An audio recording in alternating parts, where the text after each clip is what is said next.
Well, good evening. It's good to see you again today in a Sunday night church. Some of y'all remember? Okay. Yeah, okay. Well, I want to first just tell you thank you so much for coming.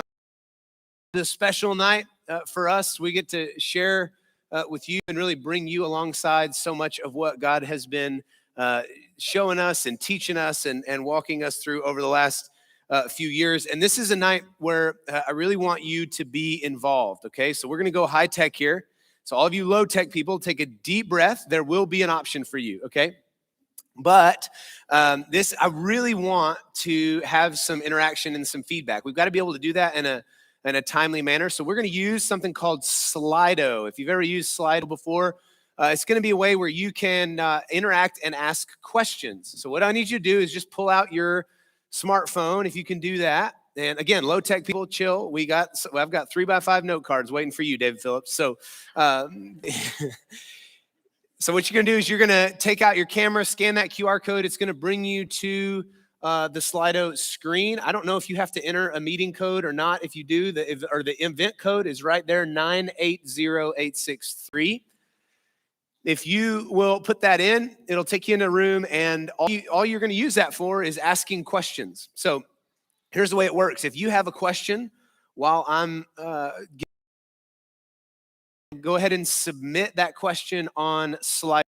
Slido is that if you see a question that somebody else has already asked, or you were going to ask, or that is similar to one you were going to ask, you have the opportunity to like that question or boost that question, where we're going to see, hey, 5 people asked the same question. It just helps us know what kind of questions are in the room. So if you will do that, that'd be great. Just leave that screen open. And I would say this too, please, if we're going to have little breaks where I'm going to stop and you can submit questions. If a question comes in your mind, don't hesitate to write it down. But if you can, just not be interacting with the app the whole time that we're going. There's a lot of material that I want to present to you, and I want you to be able to catch it all. Listen, if you're low tech, that's okay. We love you. We've got 3x5 cards, and what you can do is you can write your question on a 3x5 card.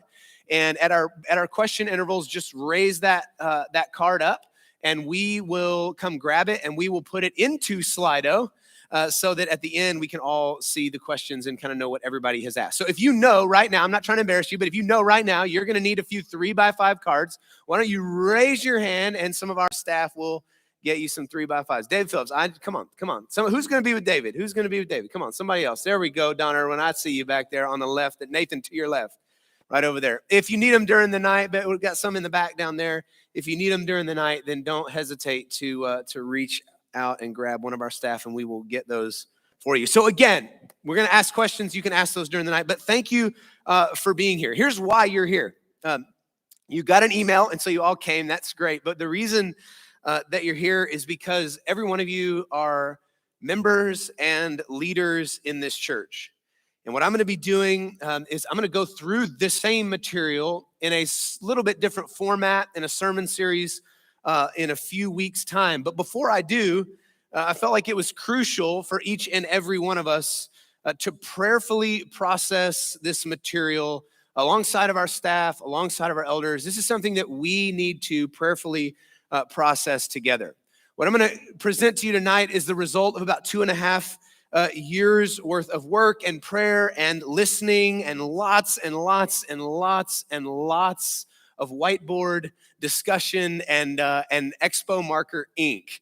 Our entire staff has been involved in this. Our elders have played a key role in this being where it is today. And then kind of right at the very end, we encountered a really helpful book by a guy named Daniel M. And the book's called No Silver Bullets. And it really helped us take all these things that we were thinking and put them into more concise language. So it's been a long process. I want you to flash back to January 2019. I know you guys remember every word I preached back in January of 2019. If you're like me, you can barely, if it's before pandemic, I don't even know what happened before then. But January 2019, we preached through a sermon series on the Great Commission. We preached through Matthew chapter 28. And I told you that this was what our church was going to be about.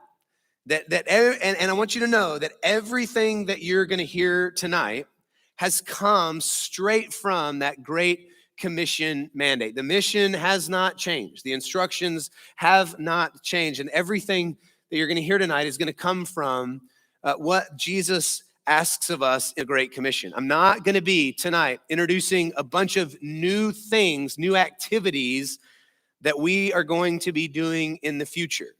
What we're trying to do tonight is we are trying to communicate a contextualized vision of a Great Commission mandate in our local community.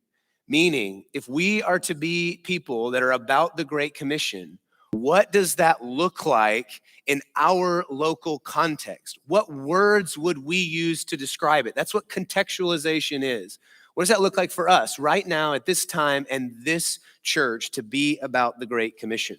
And what I want to do is throughout the night, I want to use kind of this imagery or this analogy of a road trip.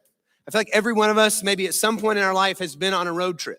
Some have maybe been on a sporadic one where you just decide, okay, we're going to go here.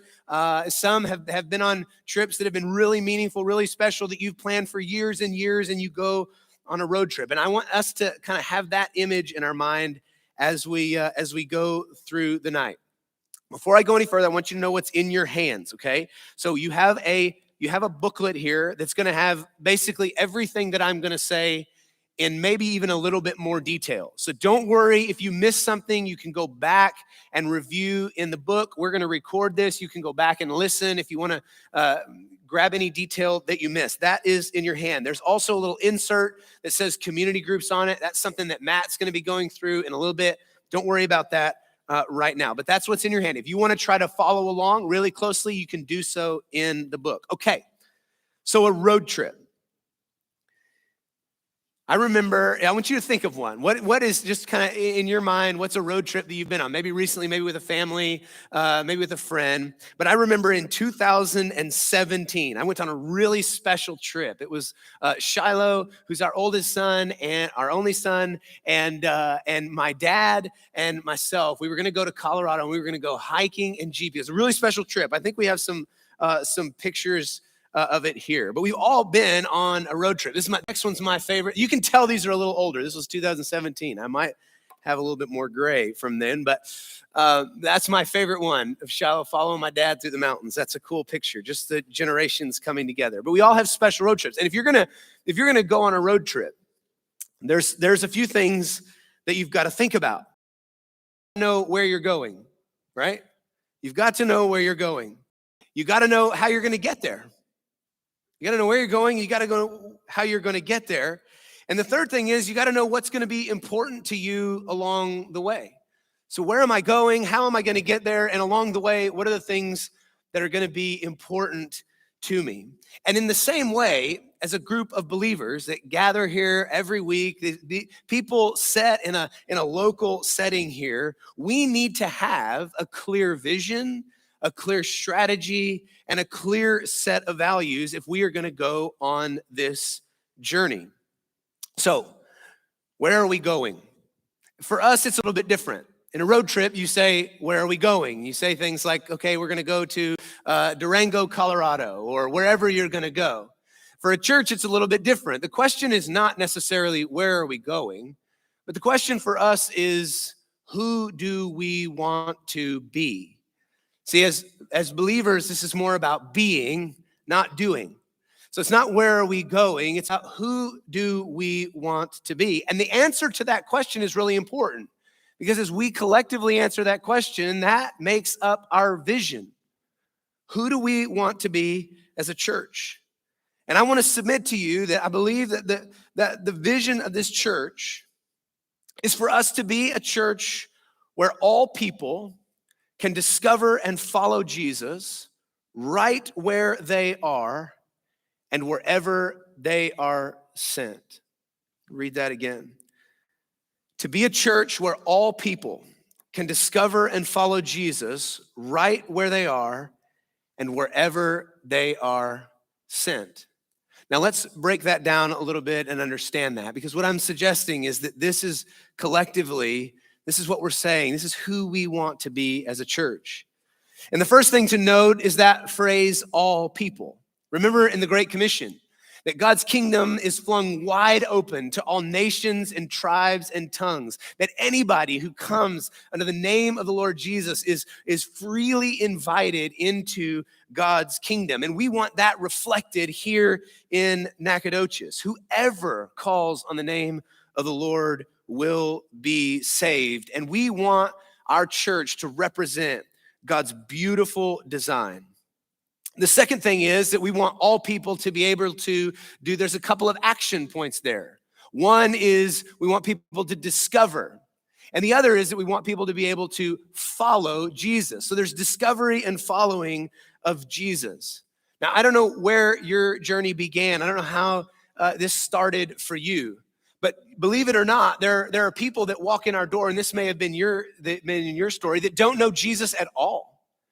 They may be curious, they may have heard his name, they may have heard something about the gospel, but maybe they're here because a friend invited them here. Maybe they're here because they're skeptical, but a Christian did a nice thing for them, and they go, I don't know, maybe I want to just check this out a little more. The point is that we want people who walk in these doors and people who interact with us as a people, we want them to have an open door to discovering the one that we have given our life to discover the Redeemer of our soul, to get to know Jesus.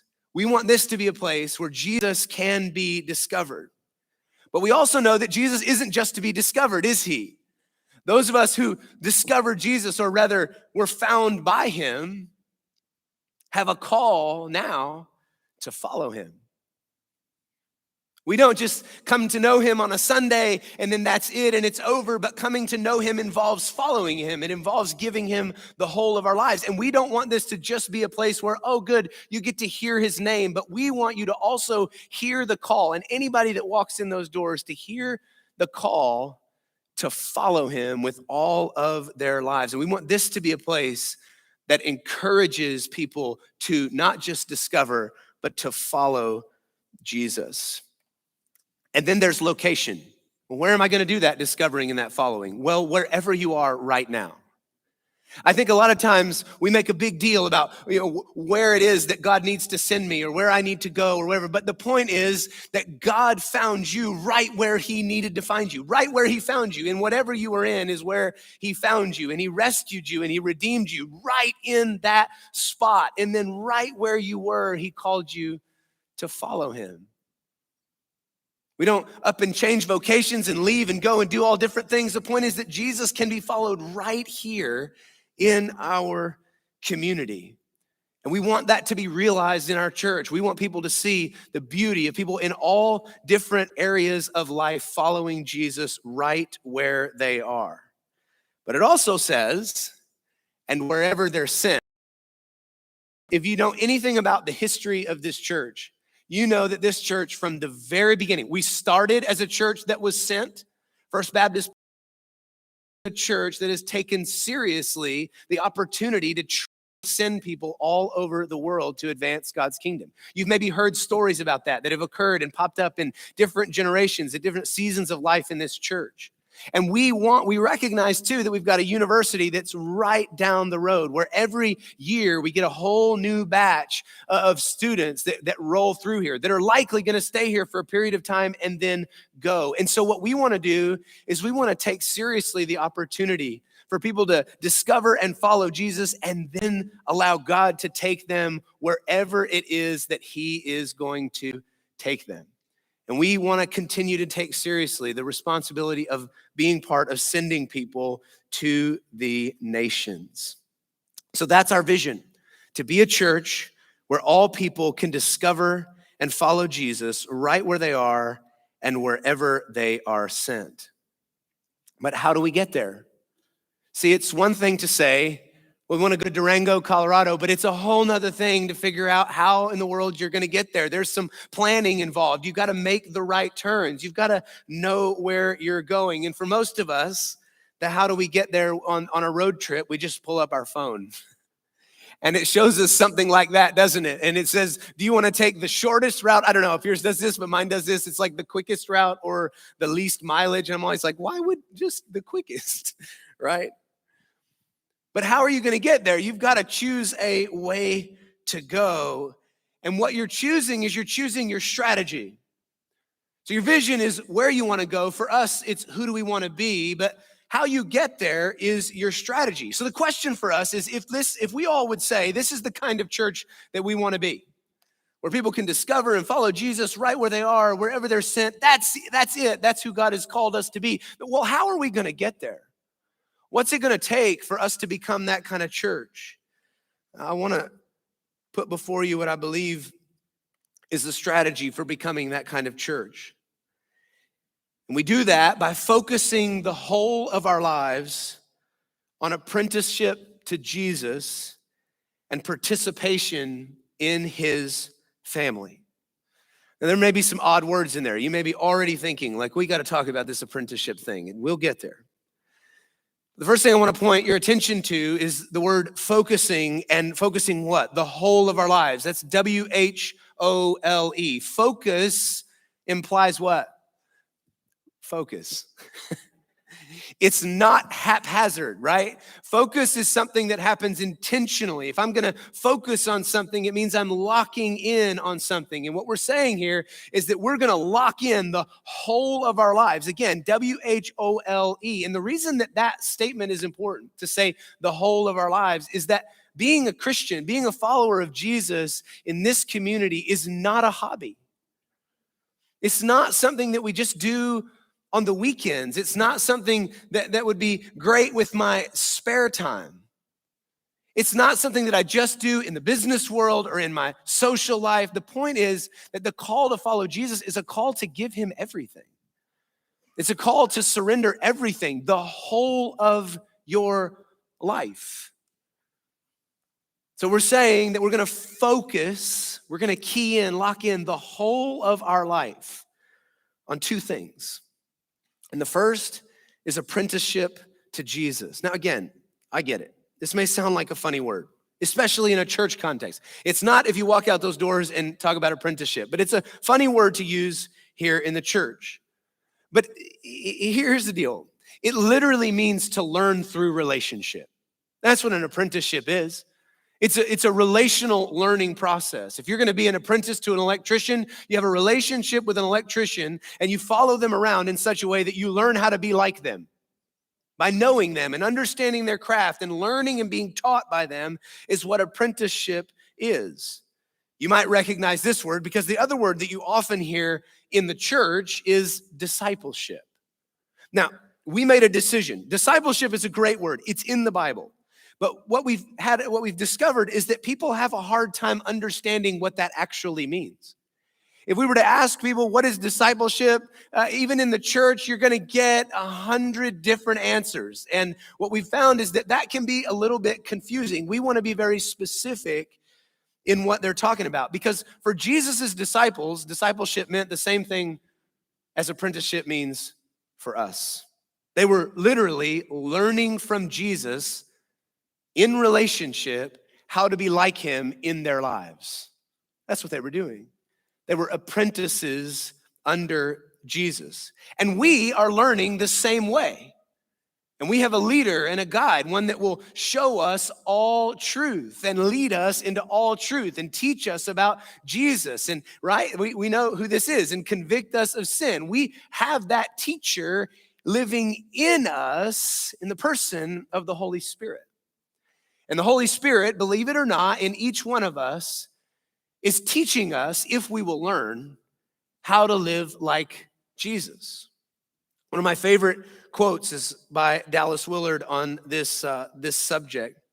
And I want to read it to you. He says, as Jesus' disciple, I am his apprentice in kingdom living. I am learning from him how to lead my life in the kingdom of the heavens as he would lead my life if he were I. That's a great statement on what discipleship is. We're going to use the word apprenticeship. So, focusing the whole of my life on apprenticeship to Jesus. But there's an and participation in his family. Now, I don't know if you know this or not, but us being family is not an optional add-on.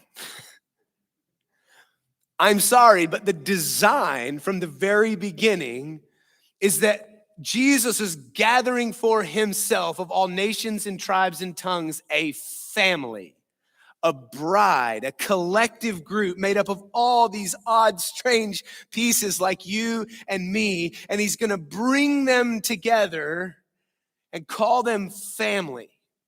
And that's what you and I really are to one another. We say that a lot, and I'm afraid, though, that sometimes we believe that that's an optional part of this thing. That really my job is to individually follow Jesus, but the family thing is kind of an add-on, and that's just not true. Part of following Jesus means that we belong to one another, and there's no option. So, if we're gonna become the kind of church where all people can discover and follow Jesus right where they are and wherever they're sent, then we're gonna do that by focusing the whole of our lives on apprenticeship to Jesus and participation in his family. Now, let's do this for just a quick second. Let's have a bit of an experiment. What if you just were told that there's this group of people that gather every Sunday at Fredonia Hill, and here's what they do. They focus the whole of their lives on apprenticeship to Jesus and participation in his family. Can you imagine that church not being a church where all people could discover and follow Jesus right where they are or wherever they're sent? It would be impossible. Because if we will truly give the whole of our lives in apprenticeship to Jesus and participation in his family, we will become that kind of church. Because that's God's design. God's design is for us to be that kind of church. And he said, this is the way. And so when we give ourselves fully to him and we give ourselves fully to one another in participation in his family, then we will by nature become the kind of church where all people can discover and follow Jesus. But we've got one more thing. What's going to be important to us along the journey? See, this is going to be a statement of our values. Now, this one's really important. And you ask maybe a husband and wife team, this can be a funny conversation, especially dealing with a road trip. What's important along the way? Well, you'll see up there a list of things, right? Cost. Well, how much is it going to cost? We're not going to stop at that theme park. How much would that cost, you know? How fast are we going to get there, right? Some of you, it's like, I want to find the 75-mile-an-hour sign. So just line those up. That's me. And some of you are like, 55 all the way, right? And some of you drive 55 on the 75 and like, come on, okay? So, but the point is, like, how fast are you going to get there? Experiences, like, what are we going to see along the way? Do we want to take some time and go here? Is that really important to us to stop here or go there? What about comfort? If you're going on a road trip with me, there better be a Buc-ee's, right? Shameless plug, okay? Right? These are values. And as a church, we've got to have values. What's going to be important to us along the way? Another way to think of our values is like our DNA, meaning it's going to be in everything that we do are going to be these values. And the first is not going to surprise you. The first is apprenticeship, literally learning. That we are in every way, in everything that we do, we are going to value learning from Jesus and alongside one another what it looks like to live like him. The second thing that we're going to value is worship. And I don't mean music. When I talk about worship, I'm talking about in a Romans 12, chapter 1 kind of way, where we're going to value the giving of our whole lives as a sacrificial offering, laying it all down. We're going to value sacrificing ourselves along the way. I missed one, the second one. The second one is mission. To say I don't mean missions. Mission. And when I say mission, I mean a way of living that invites others into the kingdom. So the way that we live needs to be an invitation for others to, what it should remind us, right? To discover Jesus. We are living missionally, meaning the way that we live is inviting others to know the one that we serve. Those are going to be our values. What that means is in everything that we do, you're going to be able to discover those values. You're going to be able to pick out those values. Okay, here's learning, here's mission, right? You're going to be able to see those in everything that we do. Now, that sounds like real big picture. We've gone over a ton. That's kind of part one. I'm going to transition here in just a second into part two, where we're going to get into the nitty-gritty of, okay, then what is that supposed to look like day in and day out? As I'm a member of this church, I'm participating, I'm in, I have signed on the dotted line, I am all in. What then, if I'm going to give myself to this, if we're all going to be participating in this, then what is that actually going to look like on the day in and day out, the week in and week out, the year in and year out? What are going to be kind of the rhythms of life? And I want to get into that.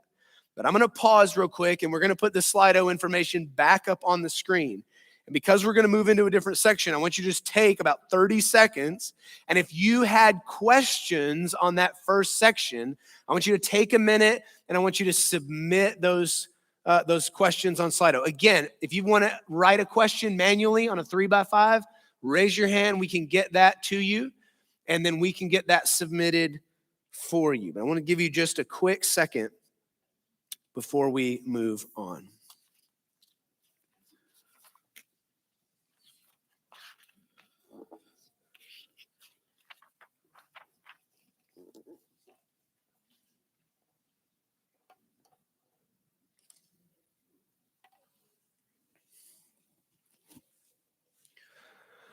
Okay, we good? We ready? I see still some screens open. That's okay. That's okay. Just type that question in or like somebody else's, however that works. We're going to get to as many as we can at the end. All right, how is this going to play out in everyday life? Again, what are the day in and day out rhythms that we're going to live in? Well, I want to just show you an image here.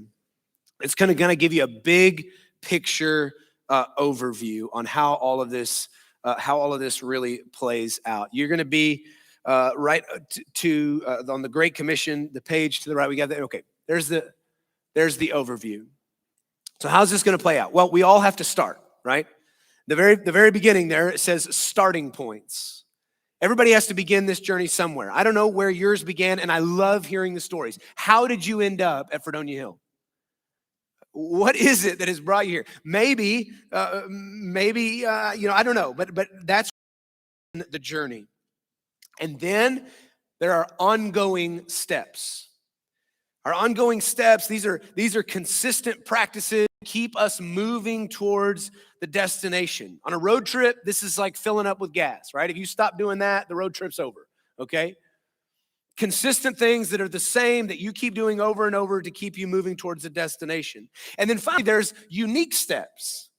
Now, our unique steps they're set aside time. They're times where we're going to deepen our understanding in a certain area, or we need to repair and heal. On a road trip, this is a moment where you pass by the Grand Canyon, and it's like you cannot pass by the Grand Canyon without pulling over and stopping.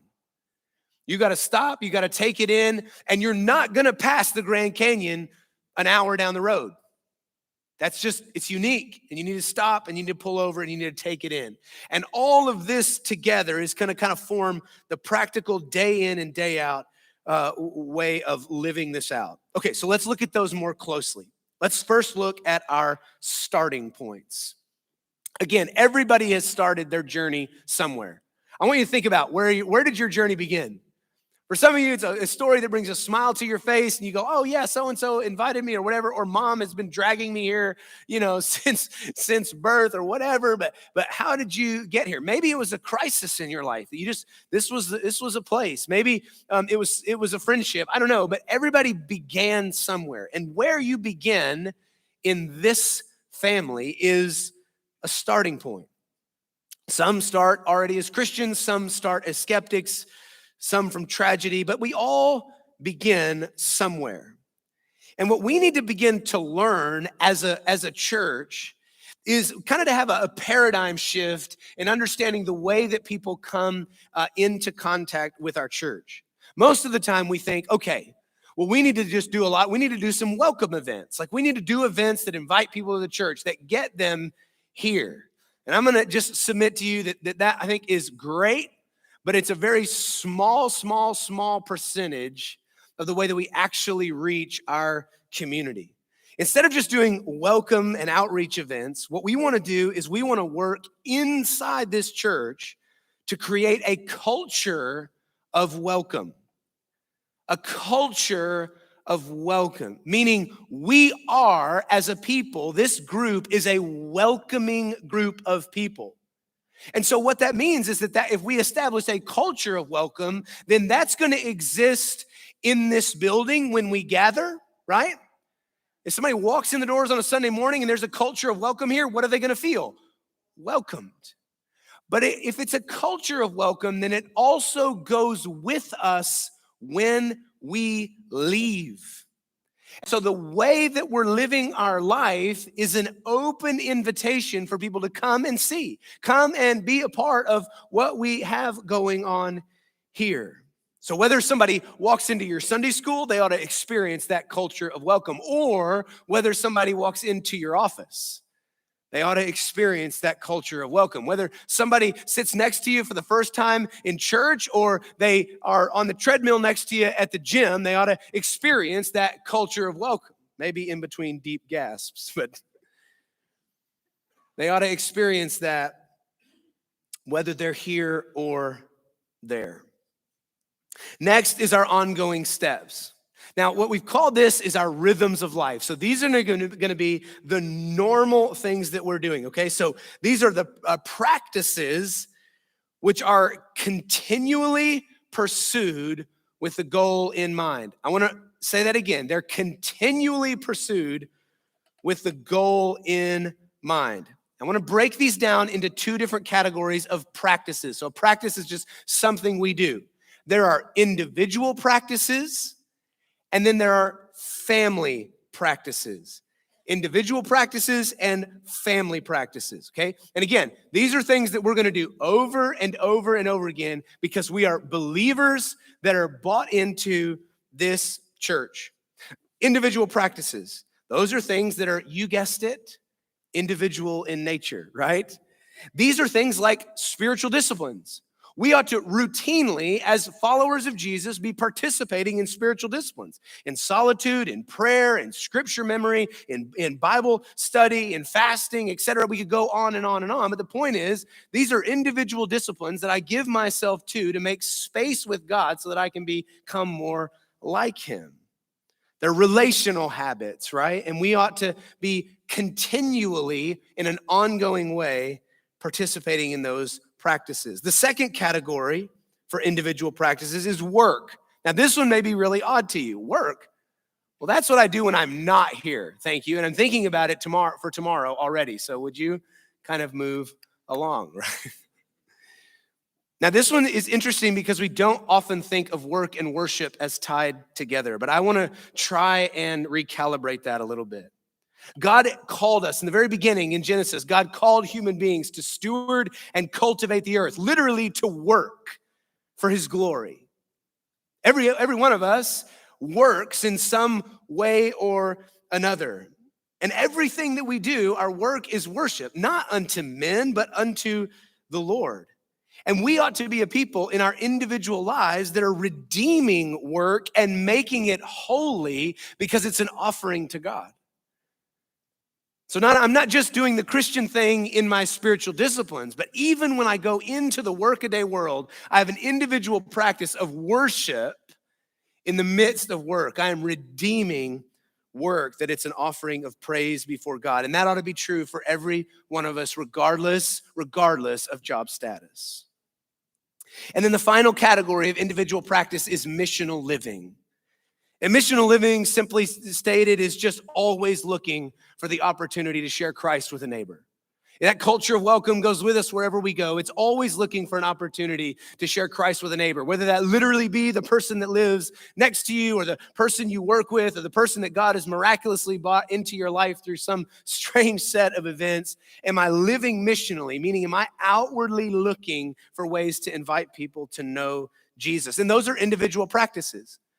And how many of you know that those things ought to be true for every Christian? We don't have like the Fredonia Hill side hustle thing. Like that's the Fredonia Hill way of being a Christian, right? No, that's true of every single believer, and it ought to be true consistently throughout our lives. But we said apprenticeship to Jesus and participation in his family. So there's also family practices. And those are things that we've been called to do together because we are a family. First of those is worship. It's gathered together. We've done it this morning. We will do it on a weekly basis. It's a regular rhythm that connects us to the reality that the sole purpose of our life is bringing praise and honor and glory before God. And he ought to be the focus every time we gather together. The second is friendship. Now you may say, wait a minute, this is a family practice, friendship. That seems a little odd. Well, the scripture holds friendship in high regard and says that we sharpen one another, that iron sharpens iron. And friendships are intentional relationships, and they include mentorship, accountability, encouragement. All that is kind of built in friendship, but we ought to be pursuing deep friendship with one another. And the third family practice is the same one that appears in individual practice, and it is missional living. I got to thinking about this one time. I heard somebody ask this question about a church, and they said, if this church were to close down and move out, if just tomorrow we were to close down shop, would our neighborhood know the impact of us leaving? It's a tough accountability question. But the point is that if there's a group of people that meet here every week that are praising Jesus and becoming like him and loving each other, don't you think that ought to ripple outside of this place a little bit? Don't you think it ought to matter to the community that we have been planted in? It ought to make a difference, right? It ought to matter to these neighborhoods around us and to our communities that are beyond these walls that we are worshiping Jesus. And so we ought to together be living missionally. So these are the key practices, the individual and the family practices. They make up ongoing steps, meaning things that we're going to keep doing. There's never going to be a time where I'm going to stand up here and I'm going to go, whew, glad we did our 6 months of spiritual disciplines. No more of that, right? These are ongoing steps. Now, let's go to unique steps, because that's the other part of this. And unique steps refer to time-bound activities. Again, like you pull off to the Grand Canyon, you're going to spend your time there and you're going to leave. And we're doing these for a specific purpose, right? And two major purposes for unique activity, right? Two major purposes. The first is to deepen and to grow. How many of you got to attend our prayer conference that we had here a few months back with Mark Bearden, right? Just show of hands. Good. Not like accountability here, just I don't know. I wasn't here. Can I? Did we do that every Sunday? How many of you know this isn't prayer conference? And prayer conference isn't going to be next week. And it's not going to be next week, right? We did that one time. We may, in years to come, we may do it again. It'll probably be different, and maybe different material and different speaker. And right? The point is, it was unique. But why did we do it? We did it as a unique set of events because we wanted to deepen our understanding. We wanted to grow in our knowledge of prayer so that we could grow in that area of our relationship with the Lord, right? So we all pulled over to the side of the road every Sunday night, right? And then Monday, Tuesday, Wednesday for a set period of time so that we could deepen and grow. And sometimes we're going to do that.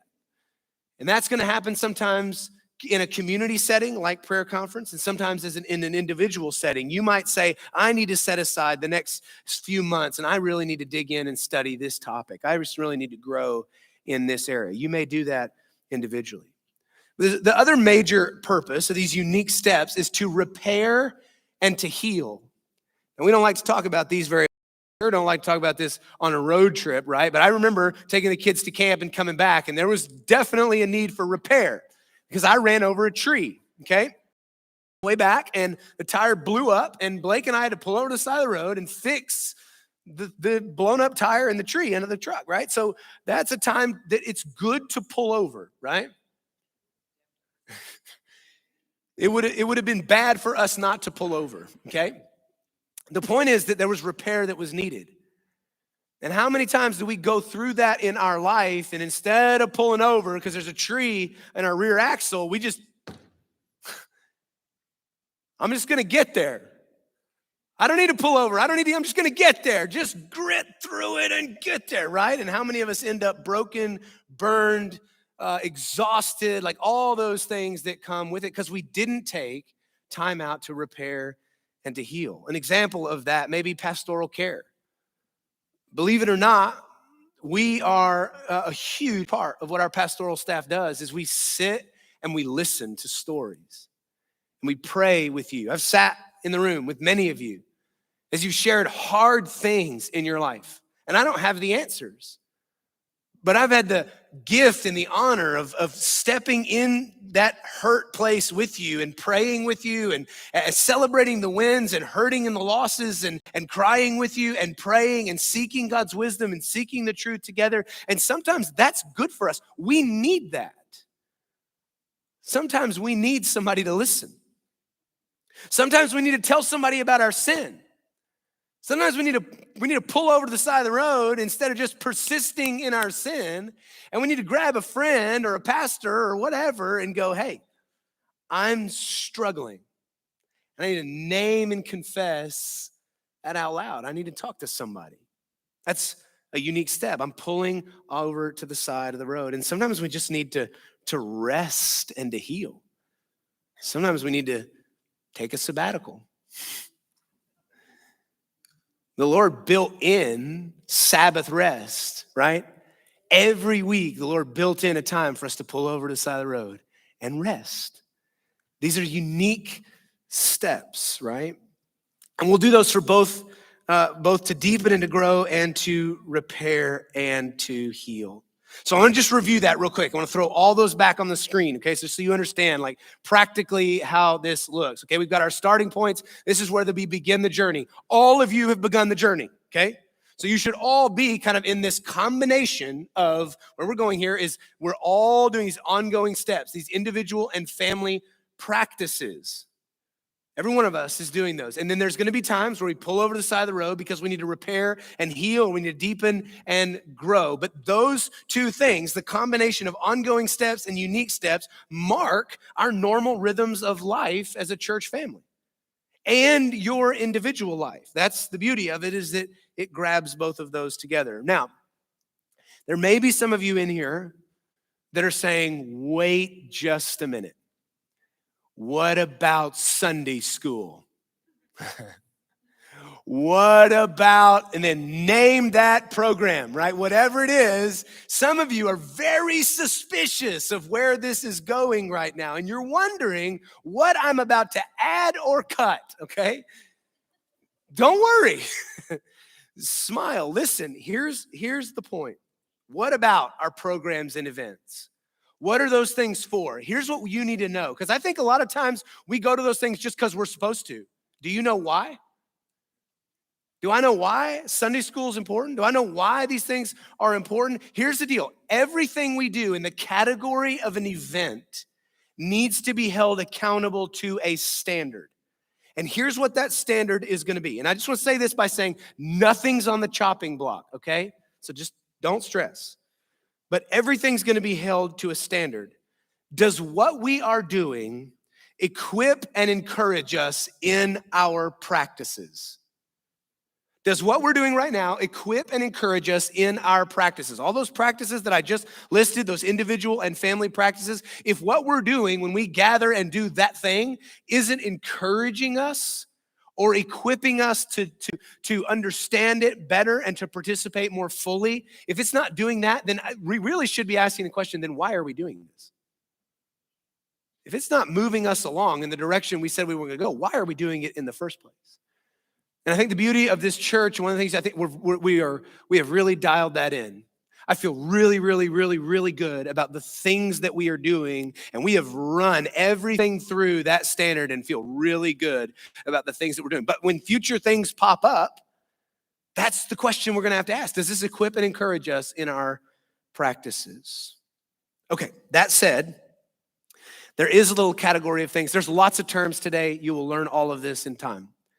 There's this little category called essential gatherings. What that means is not optional.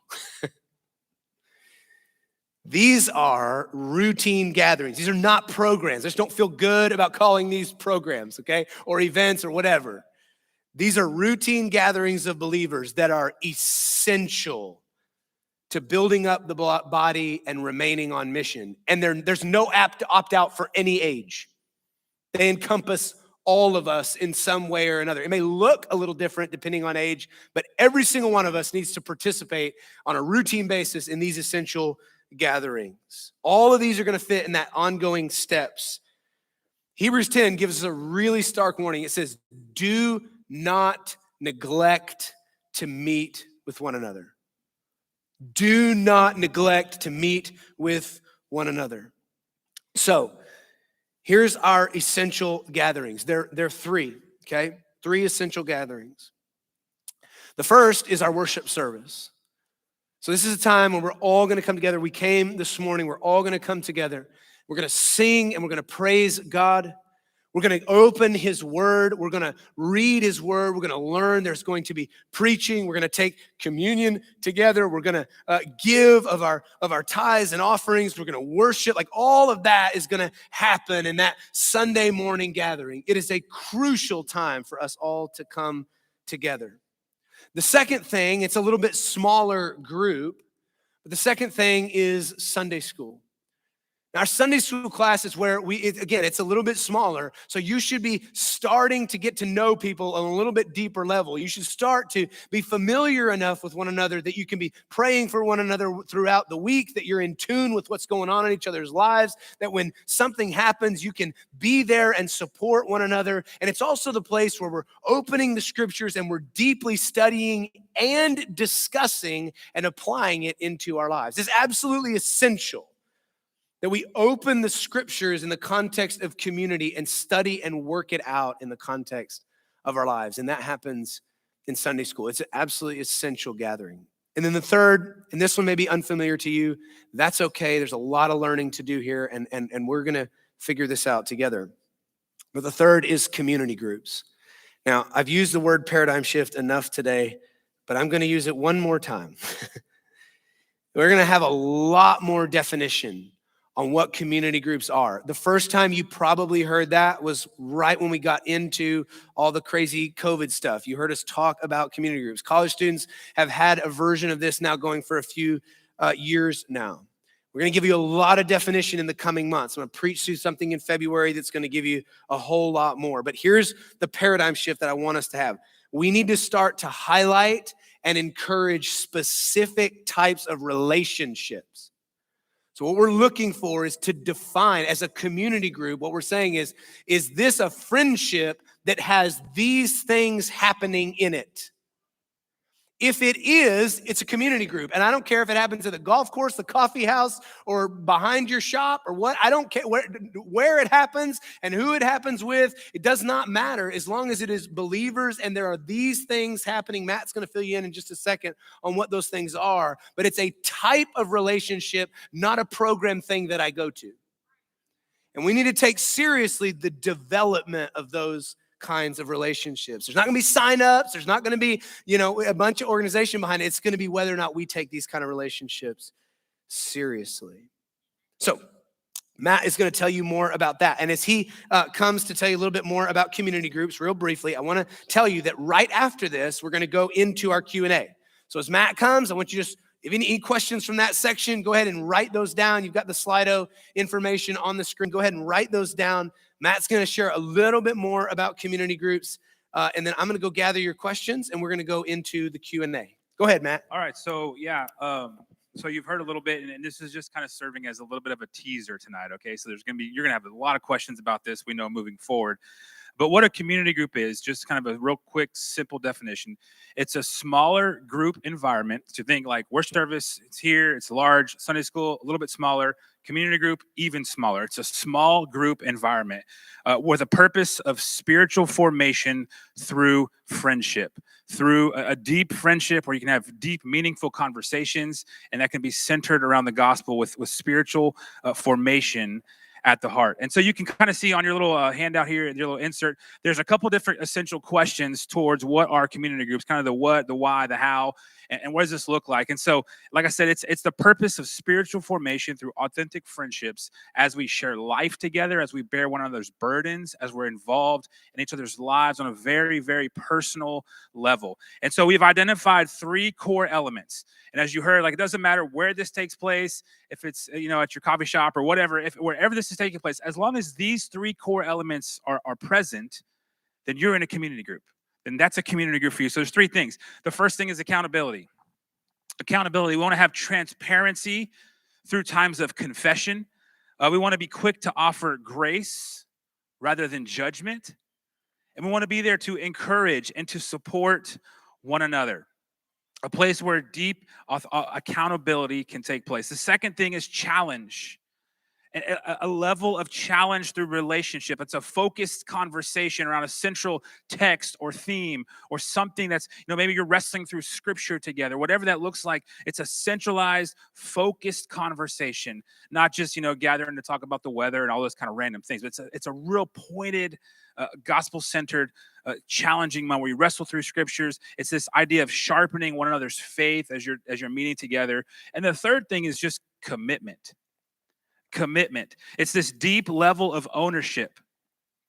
And we want you to take that level of ownership. As you said, as you heard, we're not going to be giving you, sign-ups and saying this is going to happen from this week to this week. It's a level of ownership that you have to take, that you have to kind of grab it and just own it. There's a high value on consistency.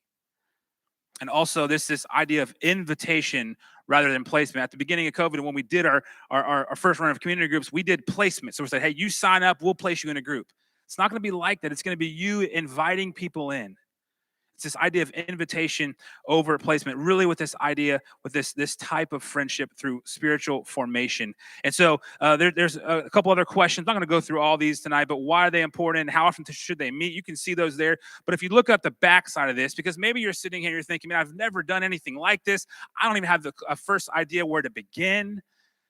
And really what we want to do tonight is just say, hey, our goal is over the next several weeks as we lead up to our preaching series on community groups, we want you to start thinking about this. If everybody in this room tonight would begin to get serious about community group, imagine the implications in the church body that we'd have.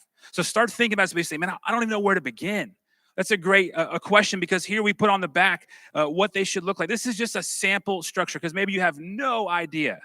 But it's not about following this structure to the T. It's about you finding that rhythm that works well for your group. But here's a little sample structure you can kind of see. Doesn't matter what the structure is, as long as the 3 core elements are present, it's a community group.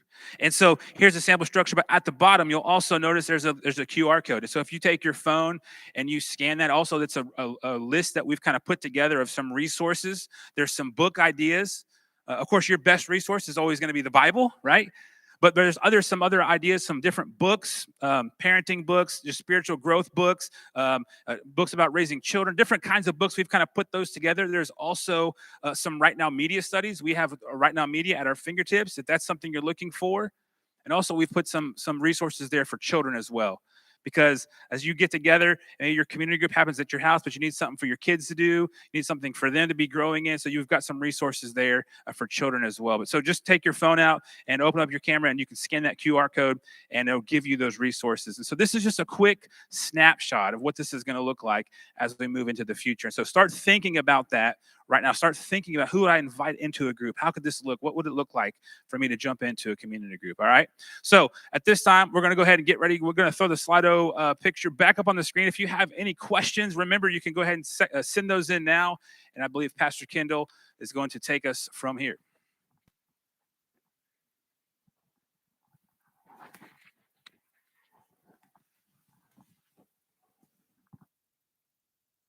Okay. Having fun with that technology? You guys are doing good. There's a bunch of questions. Very, very good. Okay. Take just a couple seconds, review any questions you want to bump up, smile maybe a little bit, and submit any more. I see a couple coming through here. I am not going to be able to grab all of them. There's a bunch, which is great.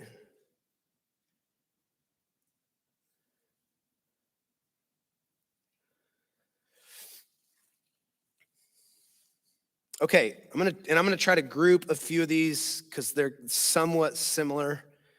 Okay,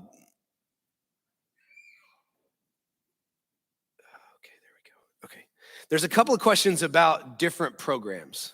There's a question about children's programs. There's a question about Discipleship School. There's a question about a mentorship program. I'm going to try to kind of answer all of those together because they're somewhat similar. And I would again say, remember, go back to the standard. Okay, the standard for anything that we're going to do is does it equip and encourage our practices? If the answer is yes, then it's something we definitely want to consider doing.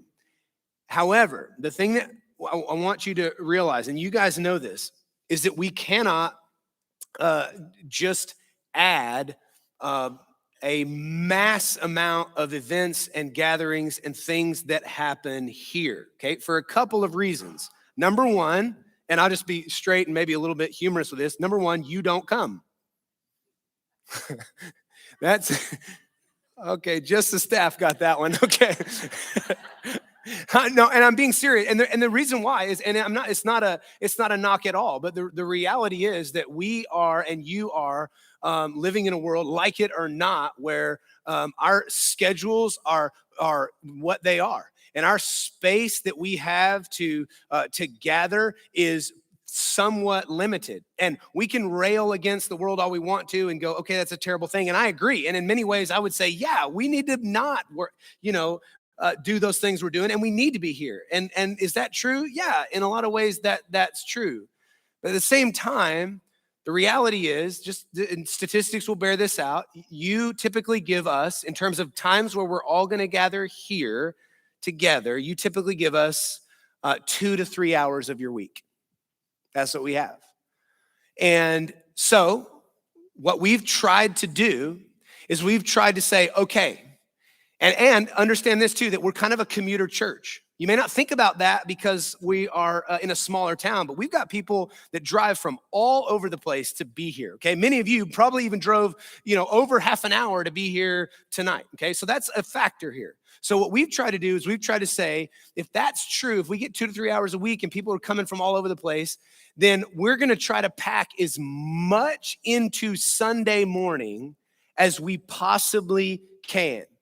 As much into Sunday morning as we possibly can. So we took all of our children's programming that was happening on a Wednesday night, and just kind of to throw some numbers at that, we were having like 12 to 15 kids, maybe on a really good Wednesday night. And we moved all of that to Sunday morning because we're having 30 to 40 to 50 kids on a Sunday morning. We're reaching more kids. Our new families when they come and they bring their kids, it's an opportunity to reach them. So we said, if we're going to get Sunday morning from our people, we're going to pack as much in there as we possibly can. That's why we make a huge emphasis on Sunday school being that kind of connection point for you. And we want you to do that. That's on a Sunday morning. And then we're going to emphasize community groups being as you build them so that it can be on your time, because your schedules are crazy and it's okay. But you need to be able to fit that into your schedule where it allows. We will come back, and there will be times where one of the questions was about Discipleship School. Discipleship School was a Monday night study that happened for 2.5 hours every Monday night in the fall and the spring, and you committed to 1 year. If you did that, you remember that. And there will be times where we come back and offer those sorts of things. I don't know if Discipleship School specifically, but what you're going to do is you're going to need to think about that in the unique steps category. That might be a thing that you do one time. You're going to go through that and commit to it for a year. But it's not something that we're going to do every single Monday night. So I may not have answered that well, but we're trying to work within the constraints that we've been given schedule-wise, get as much out of Sunday morning, and then hold our events and programs to the standard of equipping and encouraging our practices. We want it to be meaningful when we do gather and ask for your time. Okay, so I hope that helps. If you want to fill this up with follow-ups, that's fine. That's fine too. Let me grab this. There's some concern about, I think I saw this. Okay, there's a question about, is there a vision for Spanish ministry? I love this question. There's 18% Spanish speakers in Nacogdoches. What is Fredonia Hill going to do to reach them? I love that question. So if you'll think about our strategy, right? Our vision, wherever they are and wherever they're sent. Part of sending doesn't have to include a location change, right? God can send you and you can stay physically in the same location. And so here's what our vision for equipping different ministries is to say, look, if God raises up leaders to go into different areas in our community and to reach people for Jesus, we want to be about that 100%. And we are always going to be about leaders being raised up, equipped, and sent from this church, whether that is into Spanish-speaking community or any other group in Nacogdoches. We want God to raise leaders up, equip them, send them, and them have remember what the vision is for all people. All people. So as God brings people, we will have to wrestle with what does it look like for our worship to shift and change in order to accommodate whoever it is that God brings in the door, right? And I don't know what that's going to look like. I have no idea who God is going to bless us with bringing. But as they come, we're going to pray and seek the Lord for how we continue to reach that group and how they find a place to worship here, because we want it to be a place for all people. So I don't know if that answers that question. I know it's not specific plan, but maybe that helps there a little bit. Someone says it does seem hard to understand how community group will start. And this is going to be a concern. And here's the deal. We're going to get into this a lot in February. So hopefully a lot of those questions will get answered then. But that is the drawback of the way that we're choosing to do this. And we know that from the very beginning. The drawback is it's not a big fancy program that you go out the double doors and sign up for. But here's why we made that decision. Because most of the time, and you just go back and look at our numbers, when we do something like that, what happens is we'll have 12 groups that start and 2 that finish. And those 2 typically only last for another month or semester after the change of the school year anyway. And good for them. But the point is that, and what happens to people is in all those groups that quote unquote failed or don't meet anymore, those people get frustrated. And they go, I don't want to do that anymore. I'm not going to do that anymore, right? There's not a lot of stickiness when we do things that way. So we know that the hard part about this is going to be for new people. We know that. But here's the deal. Here's what I want to happen to a new person. I want you to invite them.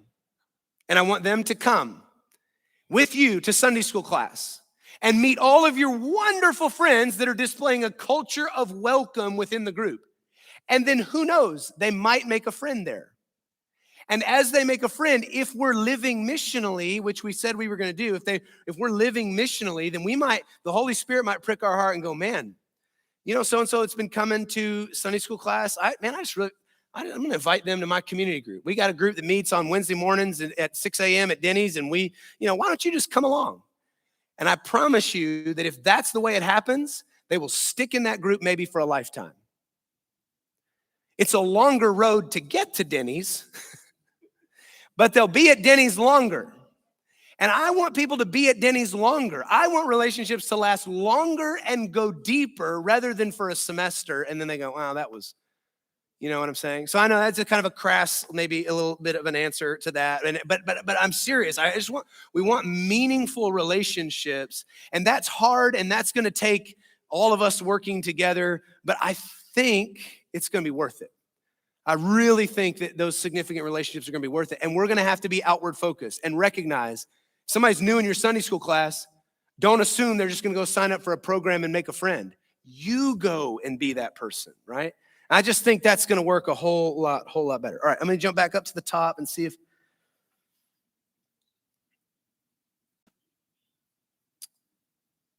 What is someone that isn't, a lot of likes here. Way to go. You weren't even on the radar until, good job, Anonymous. What does someone do that isn't invited to a small group but wants to be in one? How do we as a church make sure that CG doesn't become cliques? Again, the clique thing is for sure a concern. If we are not a culture of welcome, it will be cliquish. That's true. How do they get involved in a small group? The first thing I would say is, where do you invite them? Where do we want them to come? Sunday school and church. That's good. I'll take Jesus, God, Holy Spirit, any of those. We want them to come. The place for you want to get your friends into, okay, is Sunday school, right? We want them to come to church for sure. But the small group, when you're talking about small group, where we want them to come is Sunday school. That is going to be our sticky point. Can we have more frequent conferences like marriage or parent? Yes, conference is a strong word, but are we going to have more in the future unique steps where we, pull over to the side of the road and do something like a prayer conference? Yes, those things are in the routine and in the plans, and we're going to cover different subjects. We've got one coming up in the spring that we're going to work through some stuff, and so yes, those are on the calendar, and those will be good. Those aren't going to be all the time, but the point is, what we've seen is that when they're not all the time, and we say, "Hey, let's dig into prayer together," that you guys show up, and we really do that, and I love that. When we have prayer conference, we show up and we do it. Okay. I'm going to take one more question. If I can find another, let's see. That looks pretty good. Again, I can't get to all these. I'm trying to grab a lot of thumbs ups here.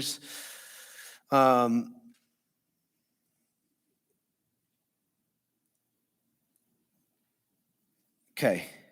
A lot of really good ideas. Okay, we're going to save all of these. I think in terms of just big picture questions, that kind of covers it, and we need to wind down for the evening. Now, I want to just tell you this: what we've shared with you today is not a corporate vision for you all to buy a product or to attend a certain set of events. That's not what I'm telling you today. What we're discussing today is a commitment to a certain way of life and living that life together. That's what we're talking about here. We cannot become the kind of church that we've just discussed without becoming this kind of people, the strategy we've discussed. And we're not going to become this kind of people without deciding that this really is worth building our whole lives around. I can't sugarcoat it any other way. If we don't decide that this is worth everything, then I don't know that we get to where we're saying we believe God wants us to go. This has got to be worth it all. It can't just be something we do on the weekends, but it's got to be something that we give all of ourselves to.